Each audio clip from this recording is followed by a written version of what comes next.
اور وہ کیسے بیٹے ہیں کہ جو فوجی اشقیہ ہے جب مختار کے دربار میں ان کے اقبال جرم اعتراف جرم لکھوائے گئے تو سپاہی یہ کہتے تھے کہ جس وقت اون و محمد میدان میں آئے ہیں تو جو سپاہی تھے لشکر کے وہ آگے بڑھ بڑھ کر اون و محمد کے قریب اس لیے آتے تھے کہ اون و محمد کے چہروں کی زیارت کریں.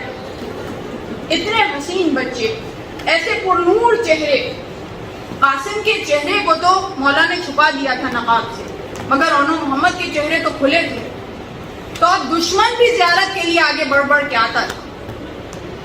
ایسے لال ہیں زینب کے، اور یہ نہیں کہ ایک کو رکھ لیا ہو ایک کو قربان کیا، نہیں، دونوں جاؤ، دونوں جاؤ.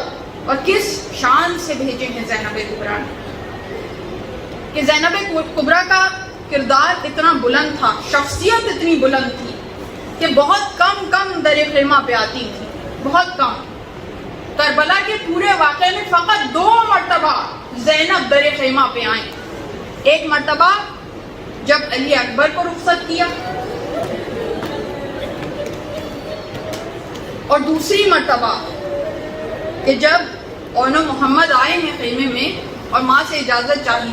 بچوں کی یہ نفسیات ہوتی ہے کہ جب کوئی اچھا کام کرتے ہیں تو بھی ماں کی طرف جاتے ہیں، جب ماں سے کچھ حوصلہ افزائی چاہتے ہیں تو بھی اسی کی طرف دوڑ کے جاتے ہیں، جب کسی چیز سے بچنا چاہتے ہیں، خوفزدہ ہوتے تو بھی ماں ہی کی طرف جاتے ہیں. تو اب یہ بچے اپنی ماں کے پاس آئے، چاہتے ہیں کہ کچھ حوصلہ افزائی ملے، مگر ہمارا سلام ہو زینب کبریٰ پہ. کہا کہ اون و محمد دیکھو، تم جعفر طیار کے پوتے ہو، حیدر کرار کے نواسے ہو، مجھے شرمندہ نہ کروانا.